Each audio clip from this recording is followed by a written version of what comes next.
Hello everyone, মই Dr. Sudipta Dr. Das, Consultant Aesthetic Medicine Swagat Hospital, Swagat Super Specialty Hospital, Maligaon. আজি মই এটা important টপিকৰ বিষয়ে কথা পাতিব ওলাইছোঁ যিটো ছিজন এতিয়া ফেব্ৰুৱাৰী মাৰ্চৰ যিটো একদম ড্ৰাই ৱেডাৰ যিটো আমি স্প্ৰিং বুলি কওঁ স্প্ৰিং টাইমটো আমাৰ ইয়াতে ইউজুৱেলি যিটো খুব বেছি ড্ৰাই থাকে পলিউশ্যন খুব হৈছে ধূলি বালি খুব হৈছে আৰু এনেকুৱা ক্ষেত্ৰত আমি দেখা পাইছোঁ যে আমাৰ তাত বহুত পেচেণ্ট আহিছে স্কিন ইৰিটেশ্যন এলাৰ্জিজ ড্ৰাই স্কিন পেচেছ লৈ পেলাই তো মই আজি এইটোৰ বিষয়ে কিছুমান আপোনালোকক ডুজ এণ্ড ডোনছৰ বিষয়ে ক'বলৈ ওলাইছোঁ এনেকুৱা ক্ষেত্ৰত মই ক'ম যে আপোনালোকে যদি কোনো ধৰণৰ এলাৰ্জি বা ড্ৰাই স্কিন বা ইৰিটেশ্যন দেখিছে ৰেডনেছ দেখিছে স্কিনত আহি পেলাই এটা কনচালটেশ্যন যেন ডক্টৰৰ লগত কৰে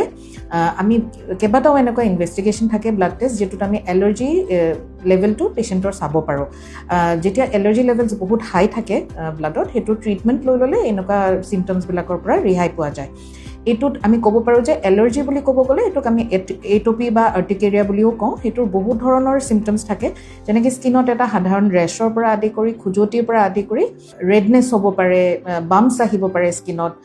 লগতে চকুত ইৰিটেশ্যন হ'ব পাৰে চকুত ৰঙা পৰি যাব পাৰে চৰ্দি কাহ বেছিকৈ ঘনে ঘনে লাগি থাকিব পাৰে আৰু এক্সট্ৰিম কেচেছত লাং ইনফেকশ্যন বা লাং এষ্টমা টাইপৰ চিমটমছ থাকিব পাৰে মই এডভাইচ কৰিম যে ডক্টৰৰ ওচৰত আহি ভালকৈ যেন চিকিৎসাটো লয় কিয়কি এইটোৰ উপায় আছে